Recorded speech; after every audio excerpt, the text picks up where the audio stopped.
putra mahkota meninggal secara tak terduga. 4 teman masa kecilnya menemukan seorang pembunuh dan ingin membalaskan dendamnya. Mereka tidak tahu bahwa gadis di hadapan mereka adalah putra mahkota itu sendiri yang tumbuh bersama dan berbagi kenangan berharga dengan mereka. Jadi, kenapa justru aku yang harus mati di tangan teman-teman masa kecilku sendiri demi tim penakluk naga? Sorak-sorai menggila saat ini di sebuah kedai pada malam hari. Orang-orang dengan gembira merayakan pencapaian besar tim itu. Tim penakluk naga gila saat 4 pahlawan berhasil kembali setelah menaklukkan monster itu berbeda dengan mereka semua. Di tengah perayaan, salah satu pahlawan justru minum sendirian. Seorang pria berambut pirang memasuki ruangan dan berkata, "Meskipun kamu sedang dalam suasana hati yang buruk, kamu tetap seorang pahlawan, jangan seperti ini." Ternyata pahlawan ini sedang dalam suasana hati yang sangat buruk dengan kebencian yang mendalam, yang bahkan alkohol pun tidak bisa membuatnya lupa. Dia bertanya pada pria pirang itu bagaimana hasil penyelidikannya. Pria pirang itu berkata bahwa dia belum sepenuhnya menyerap kekuatan naga gila itu dan membutuhkan sedikit lebih banyak waktu. Pria itu berdiri untuk berganti pakaian, memperlihatkan sebuah pola di punggungnya. Mereka bisa memahaminya. Lagi pula tidak ada petunjuk yang tersisa. Mereka telah bertahun-tahun mencari pembunuh yang telah membunuh orang itu. Pria pirang itu menatap ke lantai. Sambil diam-diam bersumpah untuk balas dendam, adegan yang sama terjadi pada pria yang satu ini, hanya saja dia dipenuhi dengan penyesalan. Apa gunanya menyelamatkan dunia jika dia bahkan tidak bisa menyelamatkan orang itu? Aku sangat ingin bertemu denganmu, Leo. Aku akan menemukan manusia yang membunuhmu. Aku pasti akan membunuh orang itu dengan tanganku sendiri. Bagaimanapun juga, semua orang telah bekerja keras. Aku ingin melihat semua orang seperti dulu. Kisah ini seharusnya tidak menjadi seperti ini. Tapi sekarang ini telah menjadi kisah tentang diriku yang berjuang mati-matian untuk lari dari takdir kematian. Dan teman-teman, masa kecilku yang membenciku, kamukah pembunuh yang membunuh temanku itu? Setelah membunuh putra mahkota dan menjadi putri jiwa, kau pikir kau bisa hidup dalam kemewahan. Kau membunuh Leo, kami tidak akan pernah memaafkanmu. Laila dan Aurelha, gadis itu ingin menjelaskan, tapi tidak bisa mengatakan yang sebenarnya. Leo yang mereka kenal, Leo yang berbagi kenangan berharga dengan mereka, sudah tidak ada lagi di dunia ini. Meski begitu, kenapa aku harus mati di tangan teman-teman? Masa kecilku sendiri, seseorang jatuh ke dalam kolam itu adalah putra mahkota. Leo bocah pirang itu menawarkan diri untuk menyelamatkannya dan dengan cepat menarik sang putra mahkota. Yang tenggelam itu keluar dari air. Dia menelan banyak air. Cepat lakukan sesuatu. Pendeta di dekatnya memancarkan cahaya dari tangannya. Dan sebuah lingkaran sihir muncul menekannya ke dada Leo. Pendeta itu menggunakan kekuatan suci. Tetapi menyadari suhu tubuh yang mulia masih terlalu rendah. Dia bersiap untuk memindahkannya ke ruang perawatan saat mendengar itu. Leo tiba-tiba bangkit menjelaskan bahwa dia baik-baik saja dan hanya perlu sendirian untuk sementara waktu. Adegan beralih ke Leo yang sendirian, berendam di bak mandi sambil bergumam, "Tidak apa-apa, tidak apa-apa, tidak akan terjadi apa-apa untuk saat ini." Dia menyeret tubuhnya yang kelelahan ke tempat tidur. Dia teringat akan kehidupan sebelumnya di mana dia selalu terbaring di ranjang rumah sakit.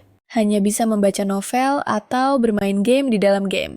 Di bisa melakukan apa saja, berusaha keras mengumpulkan material dan mengendalikan. Uang dan kehidupan sesuka hatinya sangat berlawanan dengan kenyataan di kehidupan nyata dia, hanya bisa menunggu akhir dari hidupnya.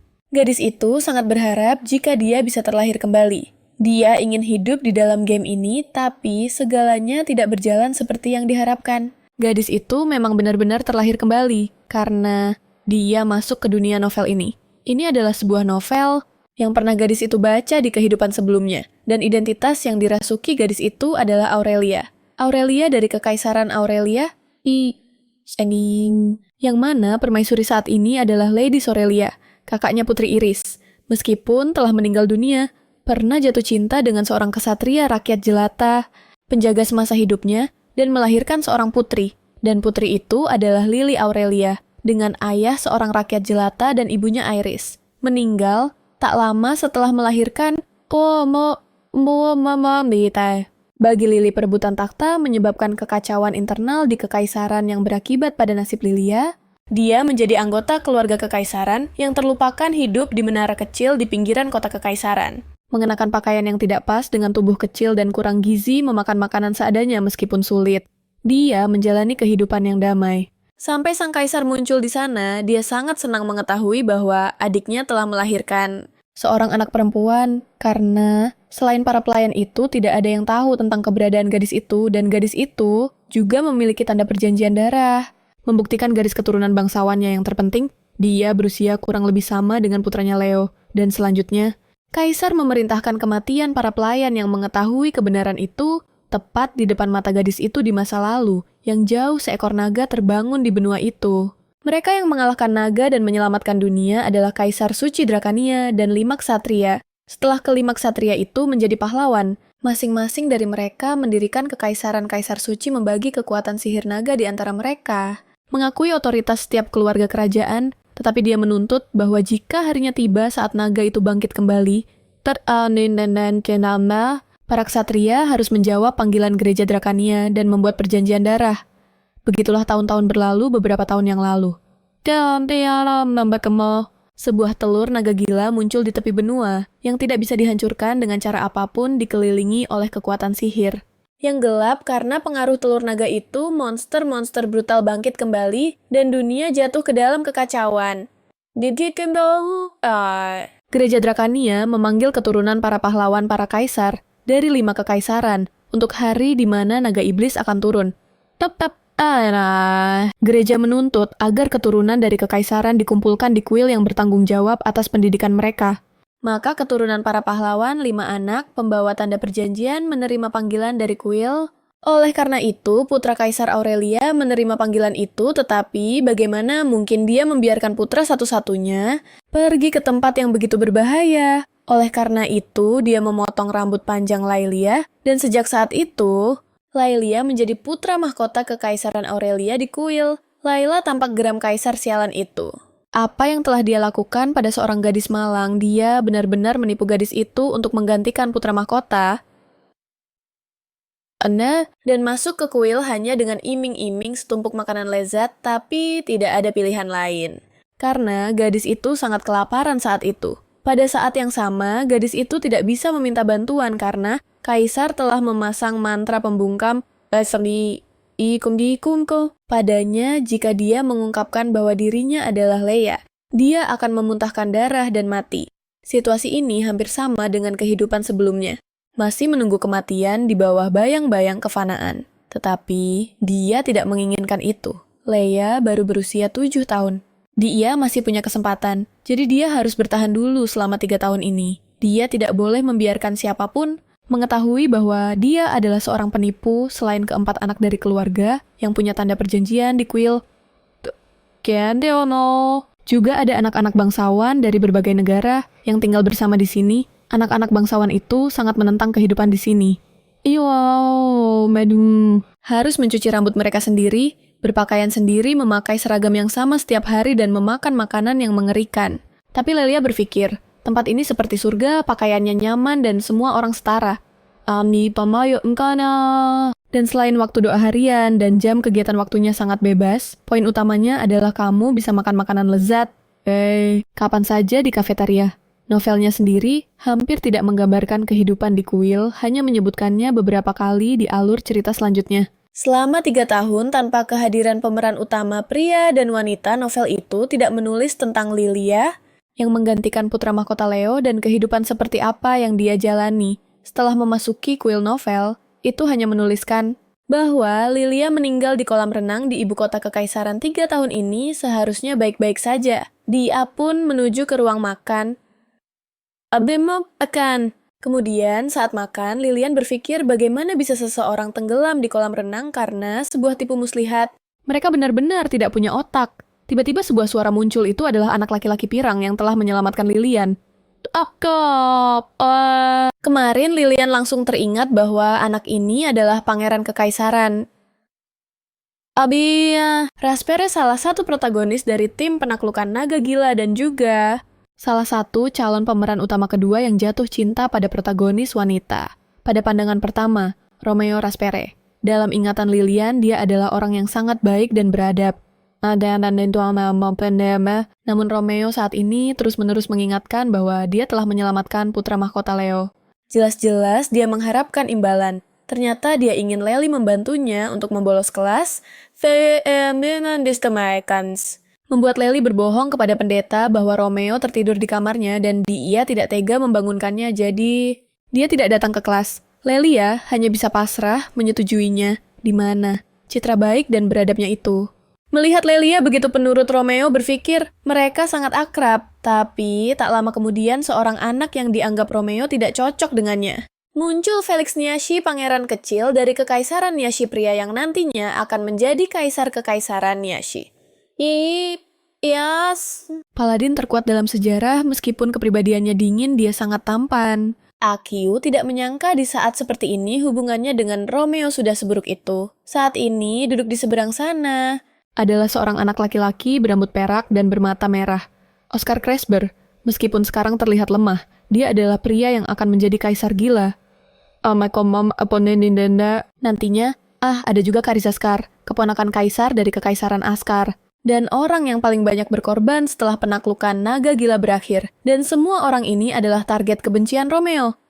Kamena ya Meninda. Lilia jadi curiga. Jangan-jangan anak ini sudah sadar kalau mereka semua adalah saingannya. Saingan cinta, tapi pada akhirnya protagonis wanita malah bersama teman masa kecilnya. Dan semua pria ini ditinggalkan begitu saja oleh Romeo. Tiba-tiba berbalik dan bertanya, apakah Lilian juga membenci mereka karena Lilian adalah temannya? Siapapun yang dia benci, Lely juga harus membencinya. Tapi Lely mengabaikannya karena tidak mau terlibat dengan para pemeran utama. Kalau aku jadi target, habislah riwayatku lebih baik. Aku menjadi karakter figuran saja untuk tujuan ini. Dia benar-benar tidak boleh terlibat dengan mereka meskipun Lilian sudah bertekad seperti itu. Dia langsung melihat Oscar sendirian meringkuk ketakutan di pojokan. Tidak ada yang menyangka Oscar begitu rapuh di masa mudanya. Ternyata saat Oscar masih kecil, dia menyaksikan ayahnya membunuh ibunya dengan mata kepalanya sendiri, tepat di depan matanya. Ayahnya juga mengatakan bahwa pupil matanya adalah mata terkutuk. Saat Oscar tenggelam dalam ingatan menyakitkan itu, sebuah tamparan menyadarkannya itu. Lilian dia membangunkan Oscar lalu memanggil seorang pendeta untuk membawa Oscar kembali ke kamarnya. Tapi dia merasa telah menimbulkan masalah. Aku jelas tidak ingin berhubungan dengan mereka. Tapi aku sungguh tidak bisa. Pura-pura tidak melihat apa ini benar-benar sebuah penyimpangan. Bukan begitu. Romeo tiba-tiba bertanya sambil berdiri di samping Lilian. Lilian bertanya dengan penasaran. Romeo, karena kamu ada di sini, kenapa kamu tidak membantu tadi? Romeo berkata kalau ini benar-benar berbeda dari kasus Lilian yang jatuh ke air. Dia mengira Oscar sedang kerasukan iblis. Bapak lain. Ini memang begitulah cara orang-orang biasa di dunia ini memandang berbagai hal. Mengaitkan fenomena aneh dengan kerasukan iblis. 1 atau 2 kali. Mungkin masih bisa diterima. Tapi kalau ini terus berlanjut selama 3 tahun, pihak kuil juga akan curiga bahwa Oscar kerasukan iblis ini pasti rencana sang kaisar. Cresber kan menghancurkan reputasi Oscar dan membiarkan pangeran lain menjadi pewaris takhta. Lilian harus menjelaskan pada Romeo bahwa tidak ada iblis, dia hanya melihat hal-hal aneh karena trauma, seperti mengalami mimpi buruk. Siapa sangka Romeo akan begitu kejam? Mengatakan kalau Lilian hanya bicara omong kosong tanpa dasar apapun. Lilian langsung merasa anak ini punya niat jahat berpura-pura baik dan manis di depan sang protagonis wanita asli. Sementara Oscar menjadi bahan spekulasi jahat. Romeo tidak bisa memahami perasaan orang lain padahal jelas-jelas Romeo punya trauma batin yang sama dengan Oscar. Siapa sangka Romeo akan terus mendesak, meminta Lilian untuk menjelaskan lebih lanjut dengan lebih jelas. Lilian menyadari kalau Romeo juga pasti ingin tahu bagaimanapun, dia hanyalah seorang anak kecil, lalu dia pun menjelaskan. Pikiran manusia itu sangat rapuh, otaknya lemah, tapi apa yang ada di dalamnya tidak hanya rapuh, tapi juga keras kepala dan buruk begitu kau melihat adegan yang mengerikan. Adegan itu akan terus membekas di hatimu.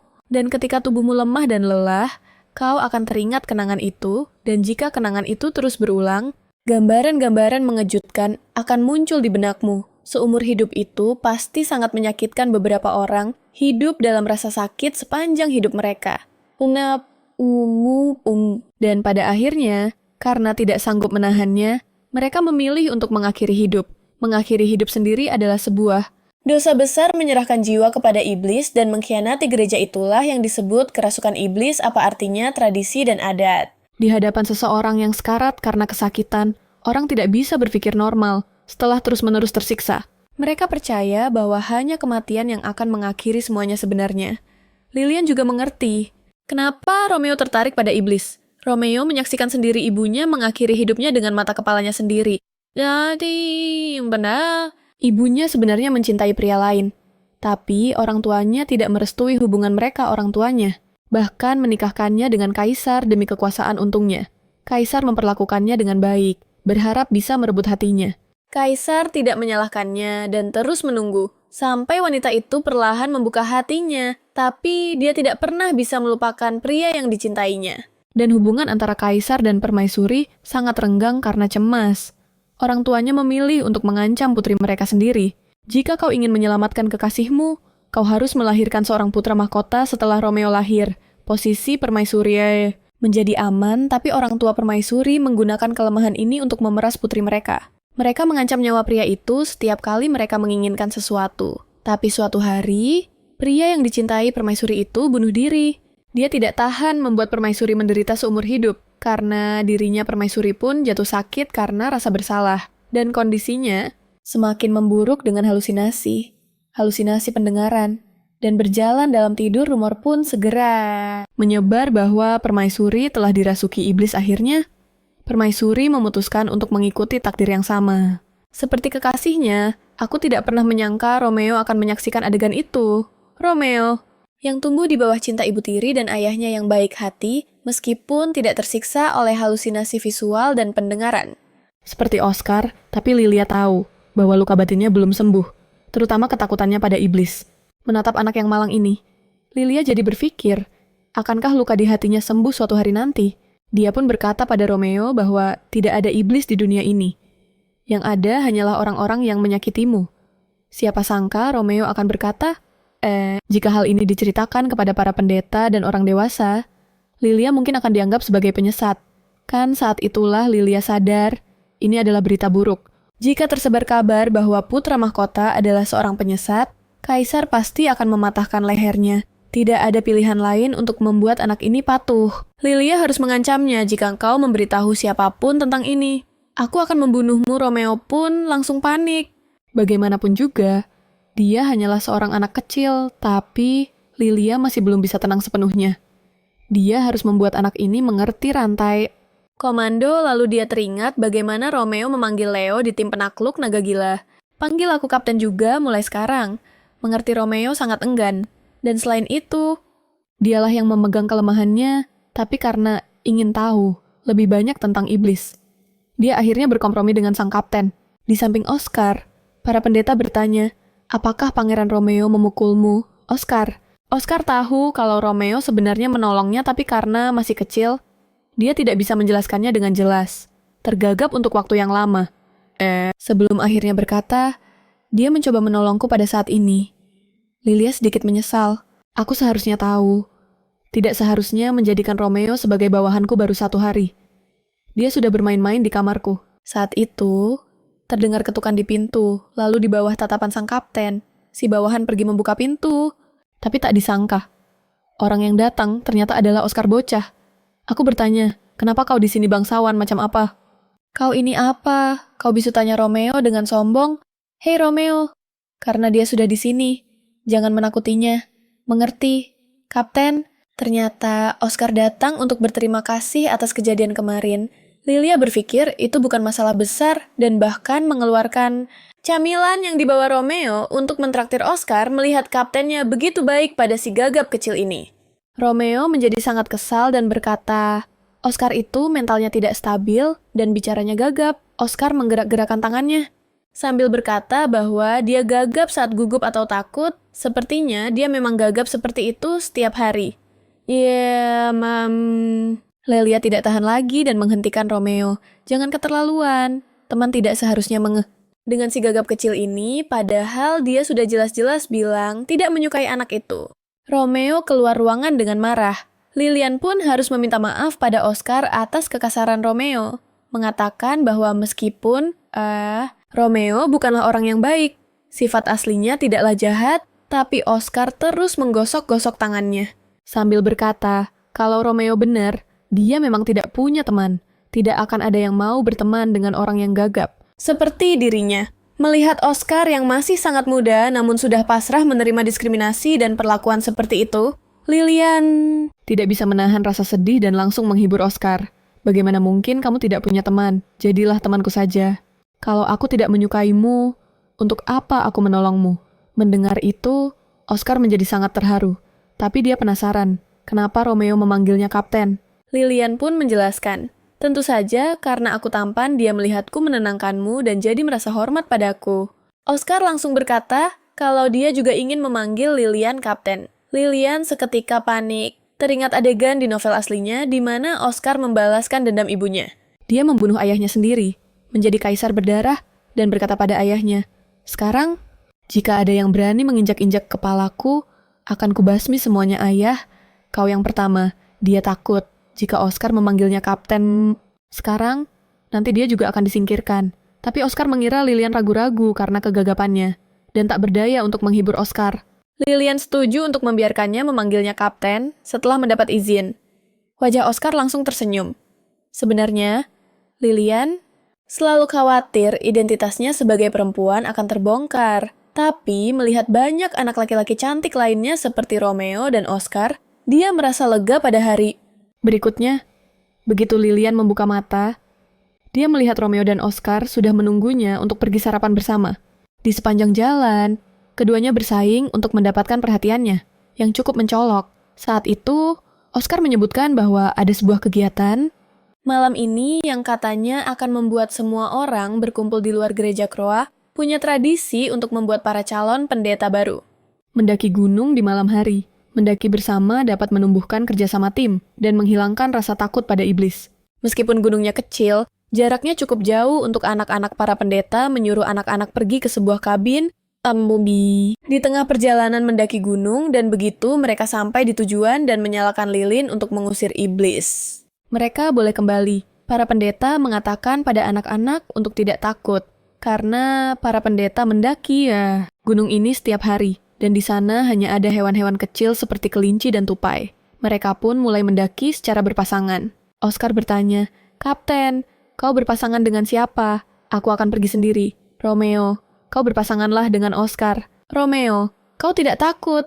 Kan jawab Lilian. Oscar dengan tenang menerima perintah itu, dan akhirnya didorong oleh harga dirinya. Romeo pun setuju. Oscar menerima perintah itu dengan tenang, dan akhirnya terdorong oleh harga dirinya. Romeo pun setuju. Romeo terus bertanya untuk memastikan apakah benar. Tidak ada. Iblis Oscar berkata bahwa dia tidak takut pada iblis. Wajah Romeo memerah. Jika si pengecut itu saja tidak takut, maka dia tidak boleh mundur. Wajar saja Oscar tidak takut, karena ayahnya jauh lebih menakutkan daripada makhluk-makhluk tak kasat mata itu. Hal yang sama juga berlaku untuk Lilian dulu. Ketakutan terbesarnya adalah dilupakan oleh semua orang dan mati kelaparan sendirian. Demi menyelamatkan hidupnya, Lilian tidak bisa terus terlibat dengan mereka. Tapi dia juga tidak bisa hanya diam saja melihat tragedi itu terjadi. Terjadi hari ini karena gunung ini tidak aman. Malam ini bukan karena iblis tapi karena seseorang dengan sengaja melepaskan binatang buas di gunung untuk mencelakai seorang anak. Bahkan jika dia mengatakan hal-hal ini, bukan saja tidak ada yang akan mempercayainya, tapi dia juga akan menjadi target mata-mata. Lelia ingin mencegah hal ini terjadi, sementara di pihak Karis dan Felix mereka berdua berpasangan, tapi mereka tersesat dan tidak bisa menemukan pondok keduanya masih sangat muda saat ini. Dan Felix mulai menyalahkan Karis, sementara Karis yang sedang marah tersandung dengan ceroboh dan melukai kakinya dan memecahkan lampu minyak. Kedua anak laki-laki itu mulai saling menyalahkan dan kemudian saling menghina. Akhirnya pertengkaran itu memanas menjadi perkelahian. Semua ini disaksikan oleh Lelia yang ada di dekat sana. Pada akhirnya, Felix meninggalkan Karis dan pergi sendirian. Setelah Felix pergi, Karis menyadari bahwa lukanya akibat jatuh tadi cukup parah pada saat itu. Sebuah tangan terulur dari semak-semak di dekatnya di gunung liar yang terpencil ini. Hal itu membuat Karis sangat ketakutan.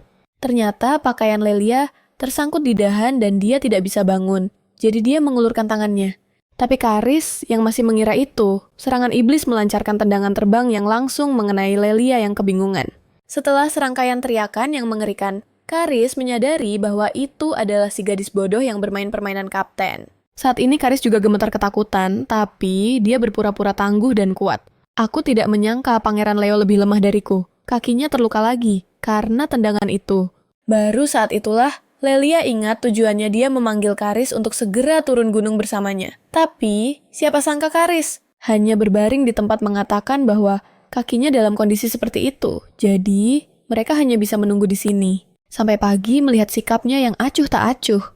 Lelia sangat marah. Dia sudah ditendang oleh Karis saat mencoba menyelamatkannya dan malam ini. Karis akan kehilangan satu lengannya di gunung ini tanpa pilihan lain.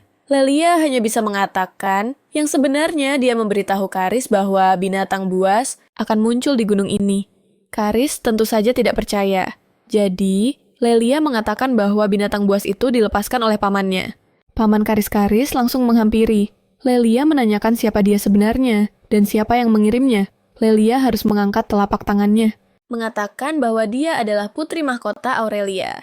Tentu saja diutus oleh Aurelia setelah berpikir matang Karis. Akhirnya melepaskannya negara gurun dan sihir kekaisaran Askar karena tirani sang kaisar. Seluruh negeri menjadi benar-benar hancur orang dewasa. Dan anak-anak sangat menderita karena kerja paksa semua. Karena Kaisar Askar bagi Kaisar Askar yang kejam, Karis adalah duri dalam daging baginya. Kaisar takut suatu hari nanti Karis akan mengancam tahtanya. Pamanmu ingin membunuhmu dan telah melepaskan binatang buas di gunung. Lelia menjelaskan, siapa sangka. Setelah mendengar berita ini, Karis malah semakin putus asa kalau begitu aku akan mati saja, sesuai keinginan paman. Dan Karis mulai mengusir Lelia. Dia terus mengumpat dan menyuruhnya pergi. Lelia yakin dia telah ikut campur dan mengubah arah. Alur ceritanya, jadi dia tidak bisa menjamin bahwa apa yang terjadi selanjutnya akan mengikuti alur aslinya. Bahkan Karis bisa kehilangan. Lebih dari sekadar satu lengan, dia bisa saja benar-benar mati. Lelia juga bisa melihat bahwa Karis sebenarnya takut mati. Tapi dia juga takut melibatkannya. Meskipun kau tidak menyuruhku, aku tetap akan pergi. Tapi aku tidak akan pergi sendirian. Karis, aku sedikit berat. Jadi kamu mungkin harus menahannya tunggu. Apa yang akan kamu lakukan? Baukah saat tongkat itu jatuh? Karis juga pingsan. Lilia terpaksa menggendong Karis di tubuhnya. Yang kecil saat mereka maju, tapi tak lama kemudian dia menyadari sebuah masalah. Dia tidak tahu jalan dan hanya bisa maju di bawah sinar rembulan. Pada saat itu, suara gemerisik datang dari hutan. Tepat saat Lilia bersiap untuk bertarung, berpikir bahwa serigala akan segera muncul. Sesosok bayangan keluar, ternyata itu adalah Felix. Dia bertanya, apa yang Lilian lakukan di sini? Tapi Lilian tidak punya waktu untuk menjelaskannya sekarang. Dia hanya memberitahunya bahwa gunung ini berbahaya dan binatang buas akan segera muncul. Jelas saja Felix juga tidak percaya. Tapi karena sikap Lilia yang tegas, Felix akhirnya mengalah dan berkata bahwa dia telah menemukan jalan. Baru saat itulah Lilia terkejut saat mengetahui bahwa lentera Felix sebenarnya berisi kunang-kunang. Dia berpikir, Felix seharusnya tidak membutuhkan ini kan? Meskipun dia belum bangkit, dia secara alami memiliki kekuatan suci, jadi... Bahkan dalam kegelapan pun dia bisa melihat dengan jelas. Jadi setelah menemukan jalan, dia kembali untuk mencari Karis. Dan bahkan membuat lentera, meskipun Felix bicaranya tajam, dia pasti orang baik di cerita aslinya. Mereka berdua seharusnya mengambil jalan yang berbeda yang menyebabkan Karis kehilangan lengannya tiba-tiba pada saat ini. Felix sepertinya merasakan sesuatu. Dia berbalik untuk memeriksa, hanya untuk menemukan bahwa sekawanan serigala telah muncul di hutan. Sebelum Lilia sempat bereaksi, seekor serigala menyerangnya lebih dulu dan detik berikutnya, perut Lilia dicakar dan berdarah oleh serigala itu. Pada saat itu, Felix juga bereaksi mengambil sebuah dahan pohon untuk menghalangi di depan Lilia. Tapi, Lilia menyuruh Felix untuk meniup seruling di lehernya itu adalah seruling pendeta. Melihat mata Lilia yang penuh tekad, Felix pun meniup seruling itu di semak-semak. Tak jauh dari sana, si pembunuh, bayaran wanita itu menjadi panik. Tapi, dia dengan cepat mengaktifkan sihirnya, kawanan serigala melancarkan serangan tapi berhasil dihalangi oleh Felix. Tapi Felix tidak bisa menahan serangan kedua serigala itu dan lengannya tergigit. Tapi, pada saat ini... Sebuah cahaya ungu berkedip di atas kaki Felix, lingkaran sihir terbentuk di atasnya, dan kawanan serigala itu terpaksa mundur Felix. Ternyata bangkit lebih awal, Di saat krisis hidup dan mati ini, Felix pun tampak bingung dengan kekuatan yang muncul tiba-tiba ini. Pada saat itu, Karis juga perlahan-lahan sadar, karena cahaya ungu itu baru saat itulah dia melihat dengan jelas Felix dan Lilia yang terluka, serta kawanan serigala itu. Lalu dia mengabaikan upaya Lilia untuk menghentikannya dan mendorong Lilia ke samping. Dan melompat maju kawanan serigala, juga menerima sinyal dan menerkam ke arah Karis menyaksikan adegan ini. Lilia merasa sangat sedih di cerita aslinya Karis, kehilangan satu lengan karena kawanan serigala itu, tapi Karis mengayunkan pedang besar dengan lengannya. Yang tersisa menjadi prajurit paling aktif di tim penaklukan. Tapi pengorbanan yang dibayar tidak dapat diubah jadi... Lilia berpikir bahwa setidaknya dia harus melindungi lengan yang akan hilang darinya malam ini. Tapi pada saat ini, Karis bersuara, apa-apaan yang terjadi ini, dia benar-benar membunuh seekor serigala dengan belati. Lalu dia jatuh ke tanah sambil mengeluh kamu. Seharusnya memberitahuku kalau mereka itu serigala sungguhan. Sudah kubilang, mereka itu nyata bodoh. Lalu kawanan serigala itu benar-benar berubah menjadi pasir satu persatu. Mungkin ini perbuatan si pembunuh, bayaran itu. Menyadari bahwa dia tidak bisa memadamkan cahaya itu dan menghancurkan barang buktinya, barulah saat itu Felix sadar bahwa tiupan seruling itu adalah untuk menakuti lawannya.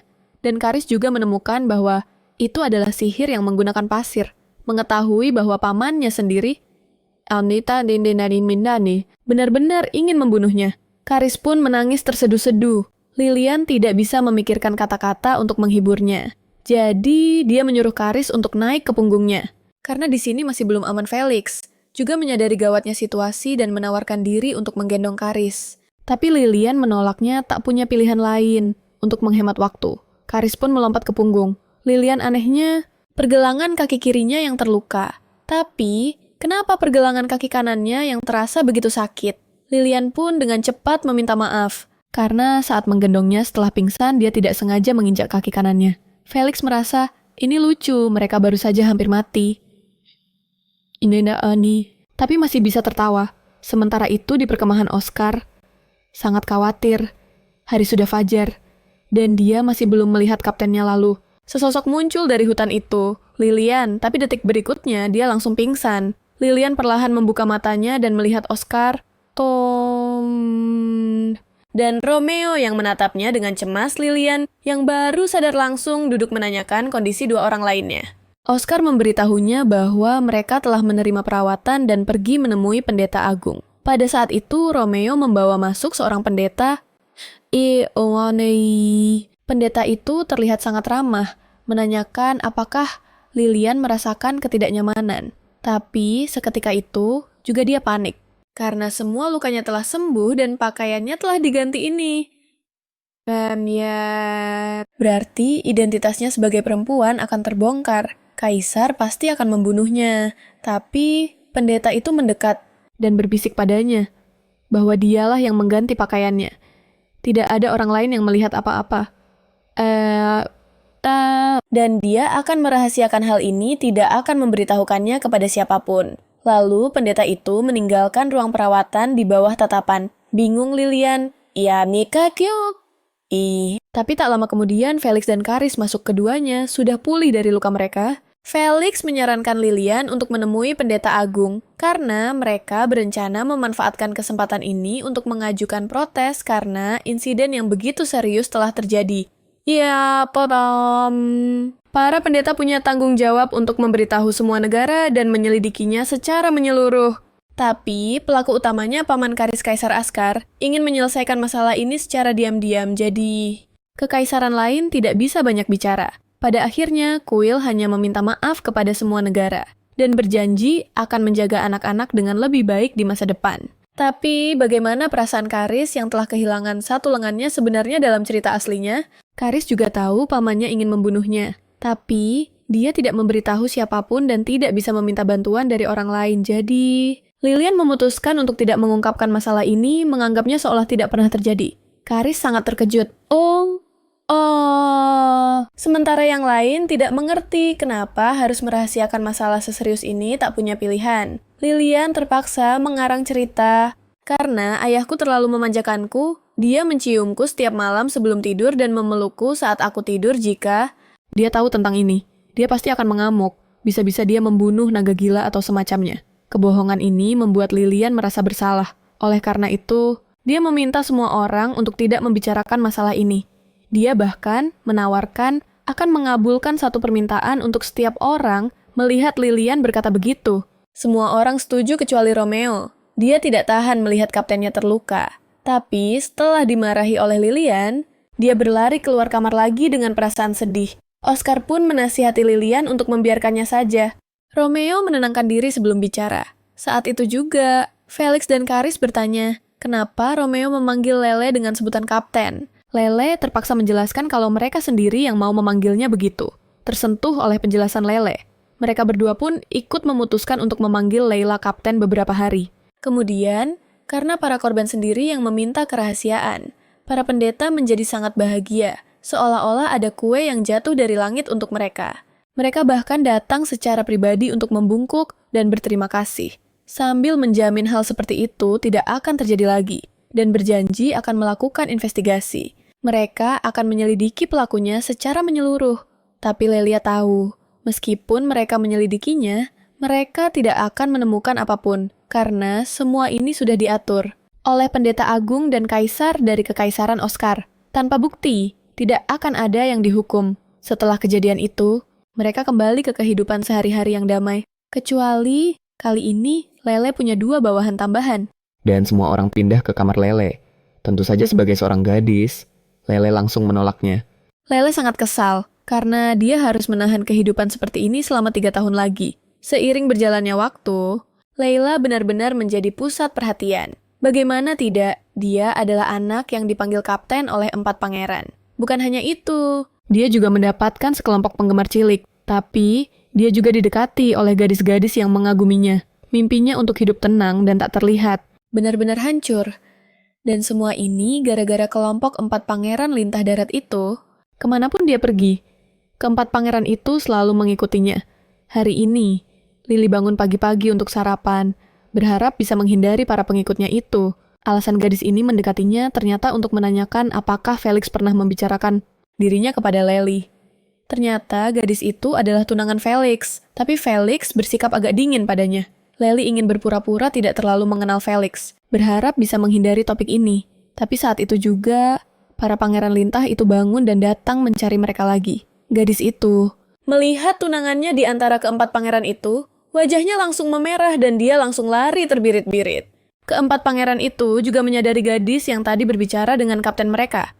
Mereka pun langsung mulai bergosip tentang identitasnya. Baru saat itulah, mereka tahu kalau gadis itu sebenarnya adalah tunangan Felix. Karis sangat kaget mendengarnya, sementara Felix hanya penasaran. Tentu saja Karis dan Oscar, yang tidak disukai oleh Kaisar, tidak punya tunangan. Sementara Felix dan Romeo ternyata punya tunangan. Saat itulah mereka bertanya tentang kapten mereka yang sangat disayangi oleh ayahnya. Dia pasti punya tunangan juga kan? Pertanyaan itu sukses membuat Lilia terdiam 1000 bahasa. Dia sama sekali tidak tahu apakah Leo punya tunangan atau tidak, karena hal itu tidak tertulis di dalam novel. Pada akhirnya, dia hanya bisa beralasan bahwa mungkin karena tubuhnya yang lemah, ayahnya belum memberitahukan hal itu kepadanya. Dan dia pun berhasil lolos dari pertanyaan itu. Tapi Karis langsung meragukannya. Mengingat Laili pernah menggendongnya menuruni gunung sendirian.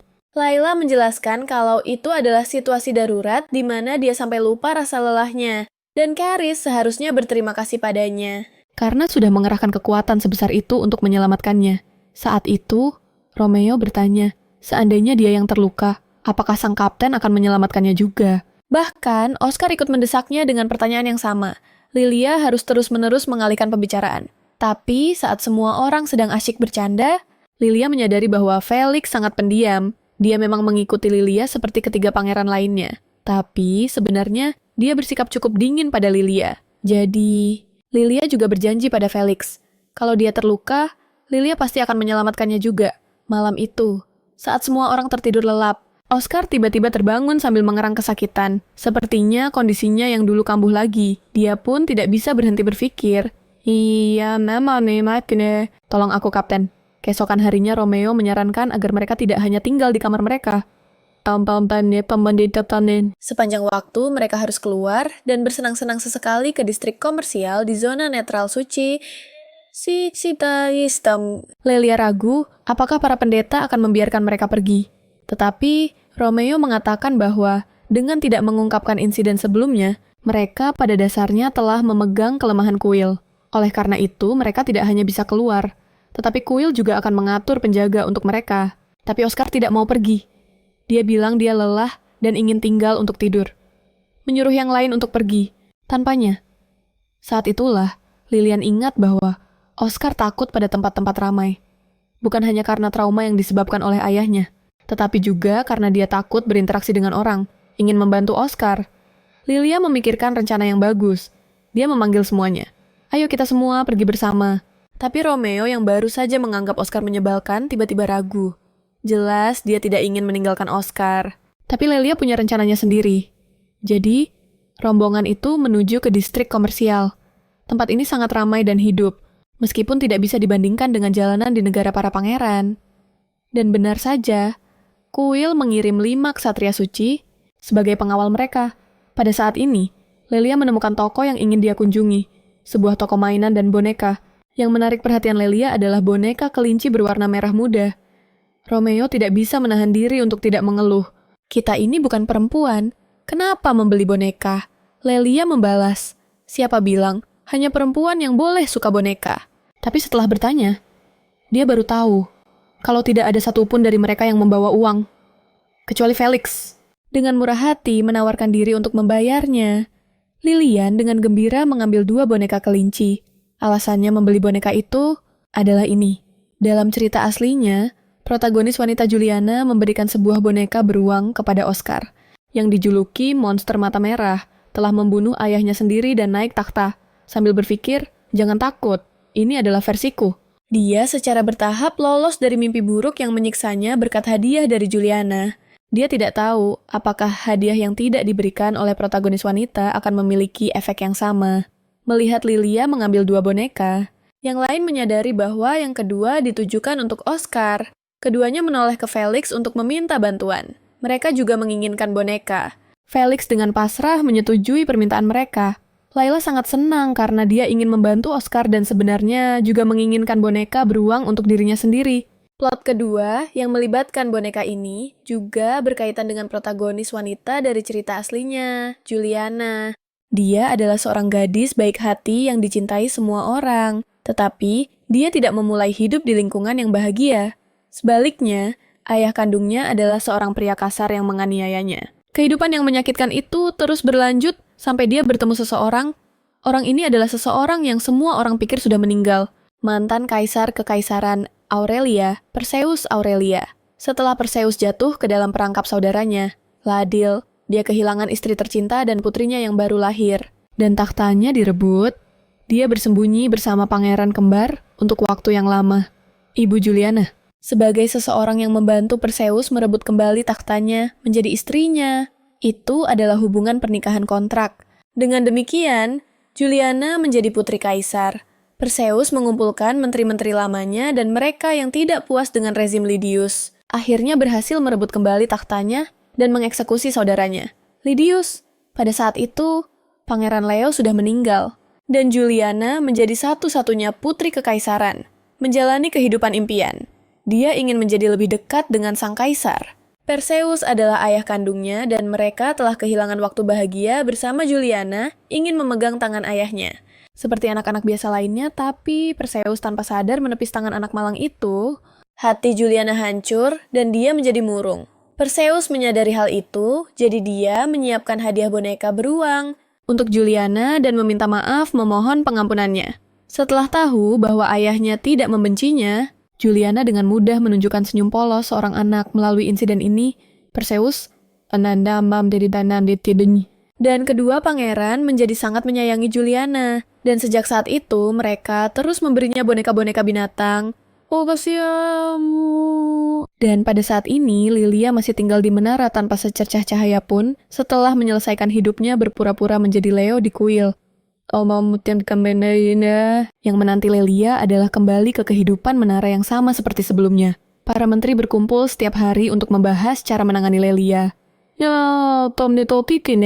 Tapi mereka tidak pernah mencapai kesimpulan. Perseus juga lelah dengan pertemuan yang tidak ada kemajuannya itu.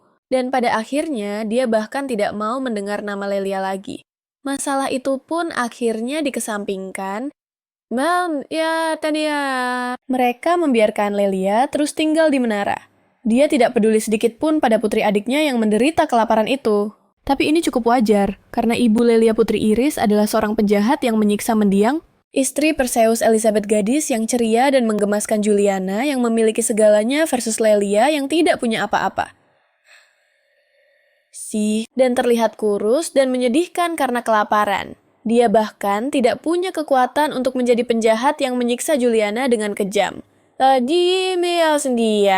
Dia hanyalah karakter sampingan yang tidak penting dalam alur cerita. Untuk bertahan hidup, dia menyelinap keluar untuk mencari buah-buahan di hutan di belakang kota. Sampai pada hari itu, ketika dia bertemu Juliana, yang sedang beristirahat di bawah pohon, karena kelaparan selama bertahun-tahun dia mencuri makanan Juliana. Ketika dia melihat boneka di pelukan Juliana, tertarik oleh aromanya yang manis, dia tanpa sadar menjadi serakah. Dia tahu apa yang dilakukannya. Salah, tapi tetap saja dia ingin memegang boneka yang melambangkan cinta itu. Tapi dia segera tertangkap oleh pangeran kembar. Bahkan setelah mengembalikan boneka itu pada Juliana, pangeran kembar tetap tidak melepaskannya, menyuruhnya bersujud dan meminta maaf. 100 kali Lilia bersujud dari fajar hingga senja sampai Perseus dengan penuh kasih menggendong. Juliana pulang ke rumah dan tidak ada seorang pun yang melirik Lilia sekalipun. Dalam cerita aslinya, Lilia adalah seorang gadis yang sangat tidak dicintai. Rombongan itu kembali ke kuil tempat Oscar sedang menunggu. Sendirian dan kesepian, tiba-tiba sebuah boneka kelinci ditekan ke wajah Oscar. Layla sengaja keluar untuk membeli boneka ini. Dia memberitahu Oscar bahwa boneka ini bisa membantu berbagi kesedihan dan rasa sakitnya. Dan akan selalu menjaga hatinya. Yang lain terus mengeluh tentang kapten mereka yang kekanak-kanakan, tetapi pada akhirnya masing-masing dari mereka membeli boneka sejenis larut malam. Lelia tidak lagi iri pada Juliana, karena dia akhirnya memiliki sebuah harta karun yang hanya miliknya seorang malam itu. Guntur bergemuruh dan hujan turun deras. Romeo yang gelisah dalam tidurnya tidak sengaja berguling. Jatuh dari tempat tidur hanya untuk menyadari ada yang salah dengan Oscar. Sepertinya penyakitnya kambuh lagi. Dia segera membangunkan Lilian dan Lilian bergegas ke sisi Oscar menenangkan emosinya. Ternyata setiap kali hujan Oscar teringat ibunya, meskipun Lilia tahu boneka itu tidak mungkin efektif, dia pun segera menghibur Oscar dengan mengatakan bahwa jika nanti dia merasa takut, dia bisa berbicara dengan boneka itu, seolah-olah sedang berbicara dengannya. Ketiga orang lainnya juga terkejut melihat kondisi Oscar. Lilia harus menjelaskan kepada mereka bahwa Oscar seperti itu karena trauma psikologis. Semua orang punya hal yang mereka takuti saat ini. Felix bertanya apa yang paling ditakuti Lely. Lely ingin menjawab kelaparan, tapi bukankah aneh bagi seorang pangeran? Untuk mengatakan hal itu bukan jadi. Dia hanya bisa mengatakan bahwa dia takut orang-orang akan kelaparan. Felix langsung menatapnya dengan kagum. Benar-benar pantas menjadi putra mahkota. Kau memang berbeda.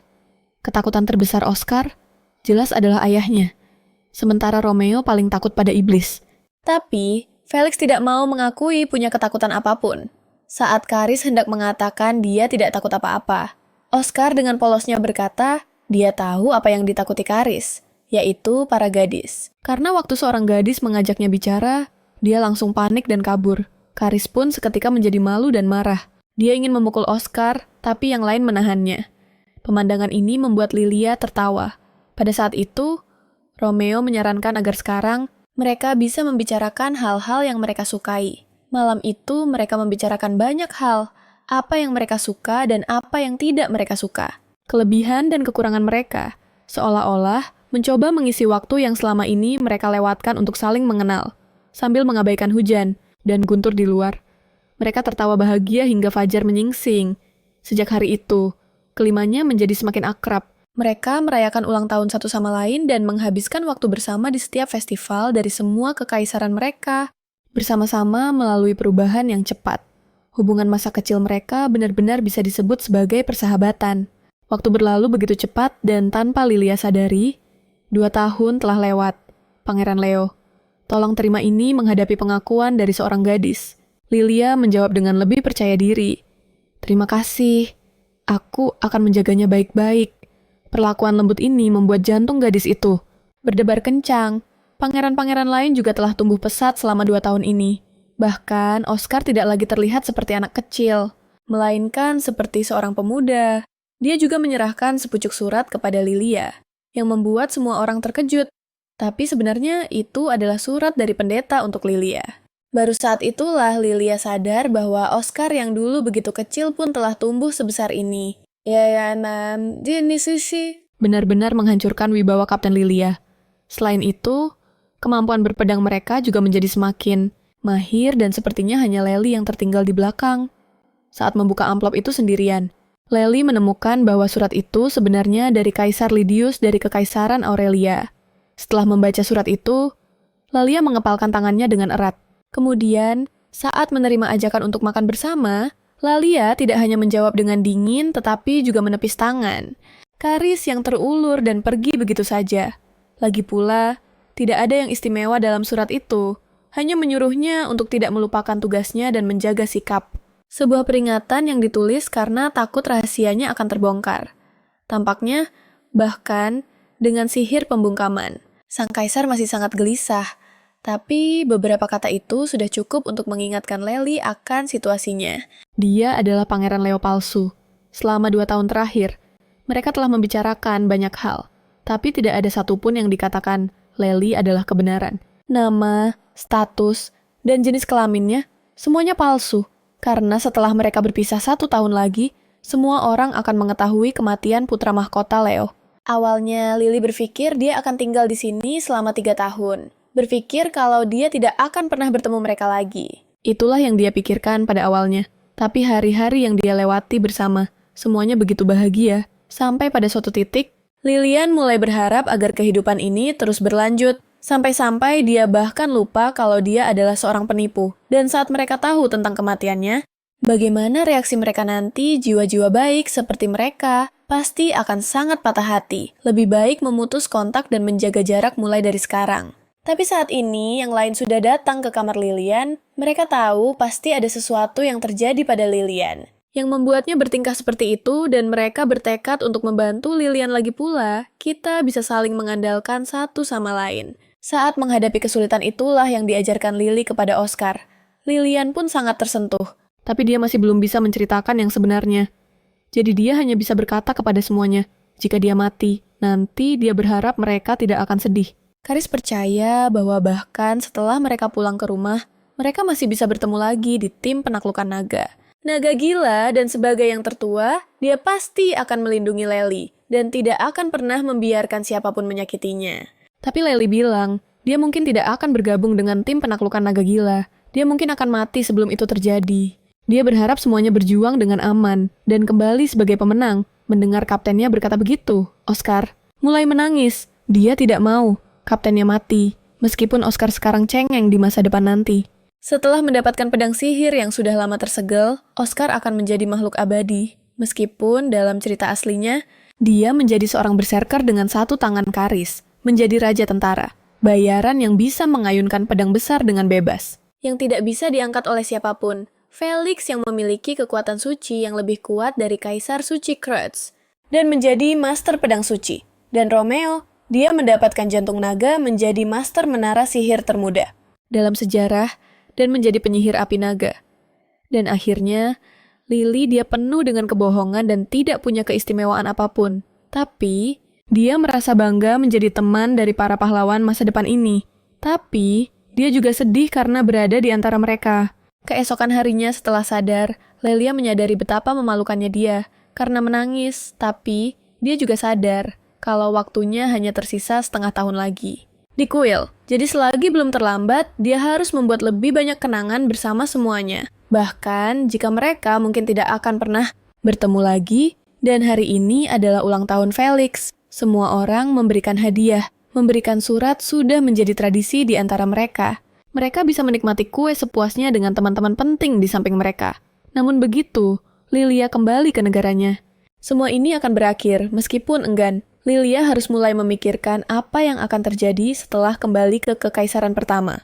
Dia harus mencari cara untuk menghindari kematiannya sendiri. Hal itu pasti bisa dihindari dengan sedikit hati-hati kan? Tapi masalah yang sebenarnya adalah hal-hal yang tidak bisa dia selesaikan kematian kaisar saat ini. Ladios dan putra mahkota Leo, dan kembalinya mantan kaisar Perseus. Serta mereka berempat yang bergabung dengan tim penaklukan.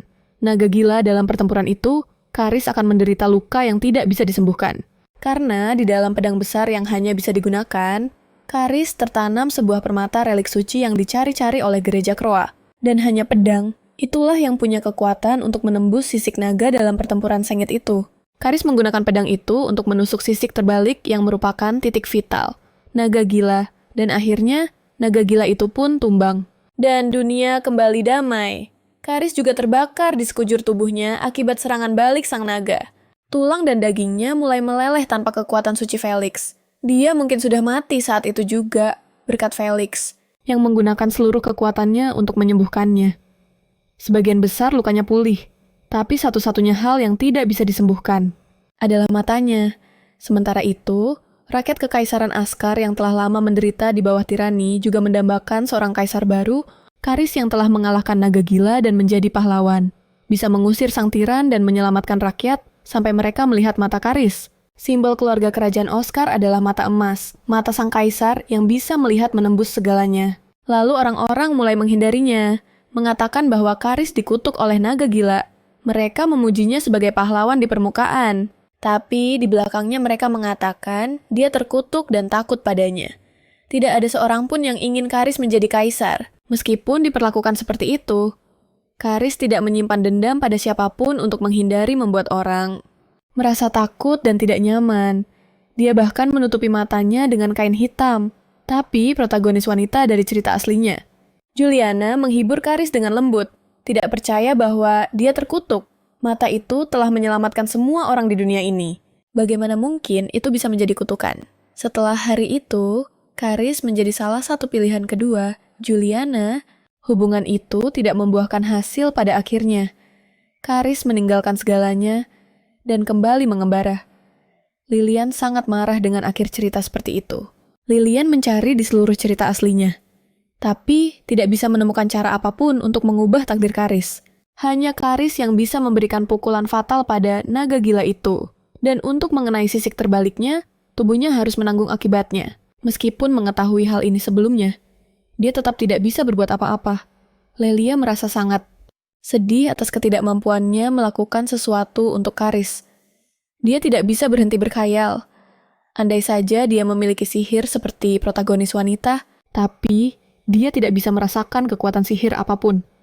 Untuk menggunakan sihir, dibutuhkan kekuatan alam, yaitu mana? Orang-orang dengan afinitas sihir yang tinggi menyerap mana dan berlatih dengan menyalurkannya ke senjata dan untuk memperkuat tubuh. Mereka ini disebut pendekar aura, sedangkan mereka yang menggunakan mana melalui gerakan tangan indah untuk merapal mantra disebut sebagai penyihir. Tapi protagonis yang bertransmigrasi ke sini tidak bisa merasakan mana. Jadi dia pun menaruh harapannya pada alkimia. Tapi dunia ini melarang kekuatan sehebat itu. Di antaranya adalah batu filsuf yang bisa mengabulkan semua keinginan dan obat legendaris. Yang bisa menyembuhkan semua luka dan penyakit. Bahkan menghidupkan kembali orang mati. Yaitu eliksir universal. Tujuan akhir dari alkimia adalah menciptakan dua hal ini. Batu yang sebanding dengan relik suci gereja dan eliksir penyembuh. Terkuat yang memberikan keabadian. Meskipun saat ini tidak ada alkemis yang bisa menciptakan keduanya. Gereja menganggap alkimia itu sendiri sebagai sebuah tantangan terhadap Tuhan. Jadi mereka melarangnya dengan keras. Namun, masih banyak orang masih membutuhkan obat yang dibuat oleh alkemis. Meskipun alkimia berbahaya, itu bisa menghasilkan banyak uang. Dan dengan eliksir universal, dia bisa menyembuhkan mata Karis. Tapi situasinya sekarang adalah dia bisa mati kelaparan perlahan-lahan. Iya, Nay, di menara.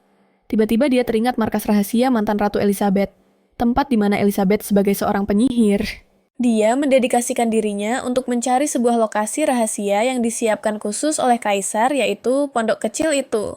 Di sana berisi beberapa item sihir buatan Elizabeth dan makanan darurat yang diawetkan dengan sihir. Dalam cerita aslinya, Tempat ini diberikan sebagai hadiah kepada pemeran utama wanita oleh Perseus.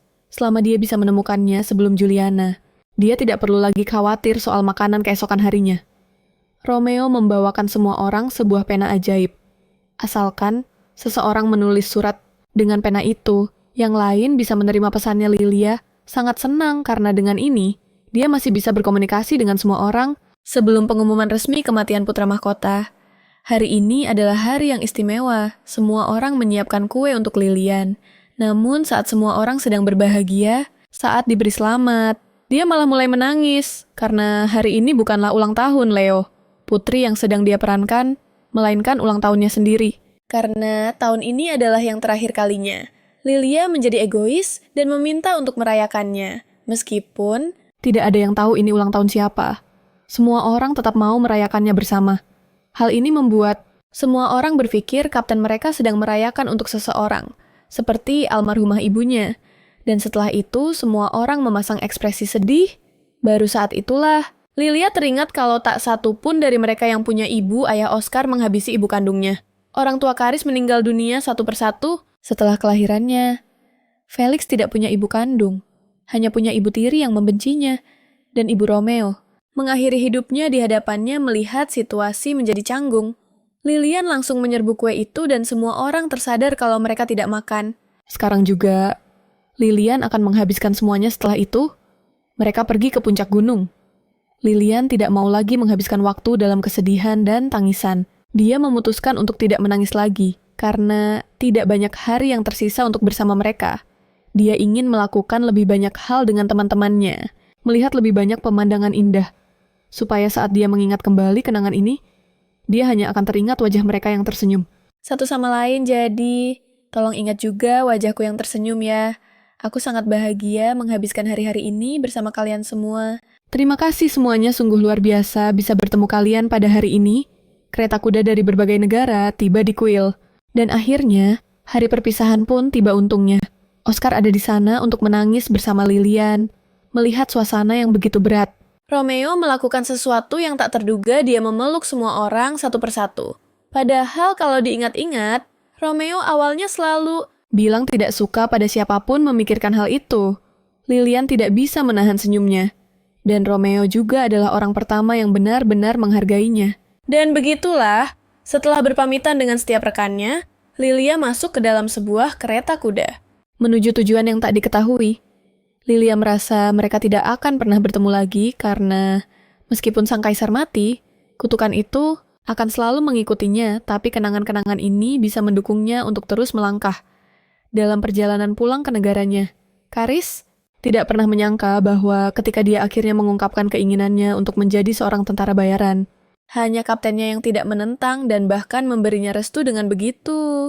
Setelah kembali ke rumah, menghadapi paman dan bibinya yang terus merencanakan konspirasi, dia tidak takut sedikit pun, karena kaptennya percaya padanya. Dan aku akan menjadi tentara bayaran terhebat, pikir Karis dalam hati. Dan saat ini, kaptennya sekali lagi dikirim kembali ke menara itu. Sang raja tahu hal ini. Tapi, dia tidak memerintahkan untuk membunuh Lelia. Sebaliknya, dia mengawasinya. Dia mungkin akan berguna. Nantinya, Lilian pun memutuskan untuk hidup dengan baik. Apapun yang terjadi keesokan paginya, hal pertama yang dilakukan Lilian saat bangun adalah menulis surat untuk teman-temannya. Menceritakan kehidupan mewahnya setelah kembali ke istana. Dia baru saja selesai makan. Makanan yang dibawakan para pelayan jauh lebih enak daripada makanan kuil dan tempat tidurnya. Jauh. Lebih nyaman daripada di kuil juga. Tapi kenyataannya benar-benar berbanding terbalik. Dia hanya bisa makan buah dan sayuran untuk menahan lapar. Dan musim dingin di sini sangat dingin membuat Lilia menggigil. Lilia juga harus membuat api unggunnya sendiri. Meskipun ranting-ranting yang lembab membuat asapnya begitu tebal hingga dia hampir tidak bisa membuka matanya. Tapi itu lebih baik daripada mati kedinginan. Dia ingin langsung pergi ke pondok rahasia, tetapi kaisar mengirim orang untuk mengawasinya. Jadi bertindak gegabah, bisa merenggut nyawanya. Lilia hanya bisa menunggu kesempatan yang tepat karena pada titik ini dalam alur cerita Leo yang asli diracuni oleh orang-orang di sekitarnya. Dan tak lama lagi, Perseus akan memimpin pemberontak untuk menyerang kota kekaisaran. Jadi, dia tidak ingin melakukan sesuatu yang mencolok. Sampai Perseus mengambil alih kekuasaan, karena dia tidak peduli dengan Lilia. Hanya saja setelah Leo meninggal, Dia tidak akan bisa lagi menulis surat untuk teman-temannya. Namun, setelah Lilia sibuk untuk beberapa saat, dia baru sadar teman-temannya belum membalas. Lilia merasa sedikit sedih, jadi dia keluar untuk mengumpulkan ranting untuk dibakar, tepat saat salju tebal mulai turun. Lilia kembali ke menara dan mandi air panas untuk menghangatkan diri. Pada saat inilah dia melihat surat di atas meja bersinar. Ternyata, teman-temannya telah membalas suratnya. Oscar tidak pernah mimpi buruk sejak kembali ke rumah. Semua berkat boneka kelinci itu. Keris bersikap seolah-olah boneka itu kekanak-kanakan. Tetapi, sebenarnya dia menyimpannya di atas bantalnya. Paling dekat dengan dirinya Felix mengeluh bahwa seharusnya dia tidak membelikan boneka untuk Keris. Romeo merindukan semua orang. Dan bahkan ingin bergabung dengan mereka untuk menaklukkan naga gila. Melihat semua orang masih sama seperti dulu, Lilia merasa sangat bahagia. Setelah itu, Lilia memindahkan selimutnya ke dekat api, meringkuk di dalam selimut tipis itu, dan diam-diam meneteskan air mata. Sambil memeluk boneka kelincinya. Setelah beberapa waktu musim dingin yang ganas, akhirnya berlalu. Untungnya, salju mencair dengan cepat, dan makanan serta kayu bakar. Lilia tidak habis. Pada titik ini, Lilia menyadari bahwa orang-orang yang mengawasinya telah menghilang. Saat ini di istana seorang pelayan sedang berbicara dengan orang kepercayaan kaisar. Setelah percakapan selesai, pelayan itu memegang sebotol cairan ungu di tangannya. Beberapa bulan berlalu, salju telah mencair sepenuhnya. Dan cuaca mulai menghangat. Lilia akhirnya berhasil melewati musim dingin ini. Tetapi karena dia takut dengan pengawasan kaisar, dia masih belum berani pergi jauh dari menara dan belum menemukan pondok Elizabeth. Namun, pada musim semi ini, Leo akan mati, dan Lilia tidak akan bisa lagi menulis surat. Sepanjang musim dingin, setiap kali punya waktu, dia duduk di meja membaca surat-surat dari semua orang. Surat-surat itu telah menjadi pilar spiritualnya. Pada saat ini, terdengar suara-suara dari luar hutan. Dan ternyata para ksatria sedang mendiskusikan seseorang yang meracuni makanan pangeran. Dan orang itu sudah ditangkap dan dipenjarakan oleh kaisar. Lilia gemetar karena tidak menyangka Leo akan mati secepat ini. Dia bergegas kembali ke menara. Ingin menyembunyikan semua surat ini. Bahkan, dengan kutukan yang menimpanya, dia masih ingin mencoba meninggalkan beberapa petunjuk.